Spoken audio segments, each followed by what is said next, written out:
I'm Josh Verketic. I'm Justin LeBar. And that's Josh Eisenberg. And this is the Point Park Sideline. Pioneer Sideline. Over to you, Bob. Wow. What? You guys stay on the court, please. Wow. What just happened? What? I have no idea what just happened. What Wow. I thought that was a good idea to start with, but apparently that was This wrong. is the Courthouse Case of the Week, brought to you by the Courthouse Tavern, located at 310 Forbes Avenue. Wow. I am the real Justin LeBar. That is Josh Verketic. The much cuter Josh Verketic, I might add. Josh Eisenberg, Kevin Calhoun.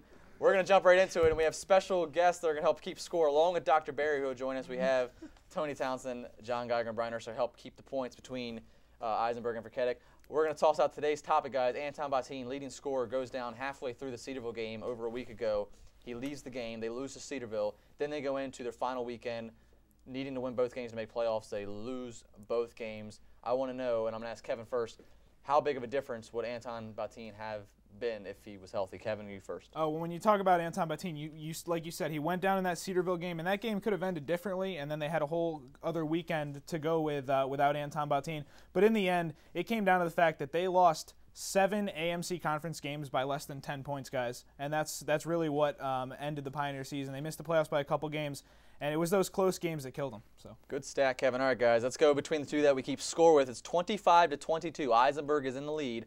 25-22, Eisenberg. I'll start with you. How close or how far were the Pioneers, really? To be honest, you look at the whole season in general, they got outscored in the second half almost every single loss that they've had this year. You're not going to make the playoffs if you only get 16 points in the second half against Ohio Dominican, if you only get 22 points against a Houghton team who's not really that great, who doesn't have deep scoring. They couldn't find their offense the entire season. You had Townsend, who was always going to put up 16 and 11.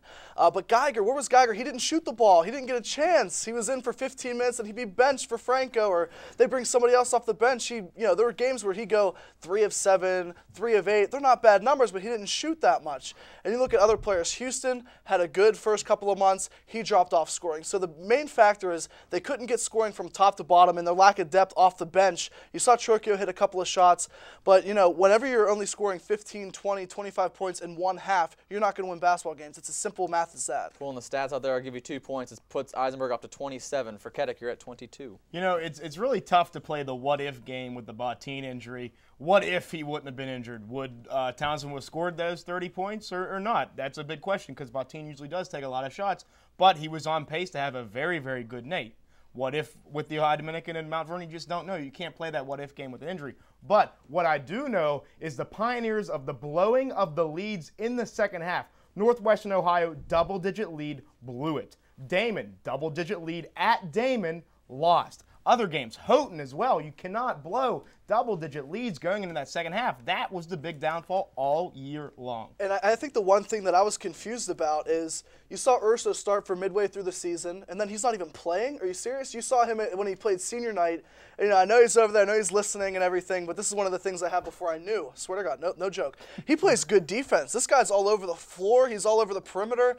And for a season that they didn't have any good perimeter defense, when you look at Falkenberg, 31 points. You go to Ohio Dominican, Russo went 4 of 9 for 3. Cedarville, Harner went 5 of 8 for 3. This is a guy that maybe could have shut down those defensive players at the three-point line. Let's bump Verketic up to 24, 27-24. Before the year started, I had a conversation with assistant coach Gabe Boubon, and he said, this team can go one of two ways. It's going to be different every night they come out on the floor, and it was true all year long. He told me there'd be instances 3 or 4 minutes a time that they wouldn't score a basket. I said, no, that can't happen. And it did, though. A Pioneer team that was totally changed. We're talking about a Pioneer team last year that scored 99 points almost, up in that range, now they're 90-point range, 75. and they're scoring 75. That's a big difference.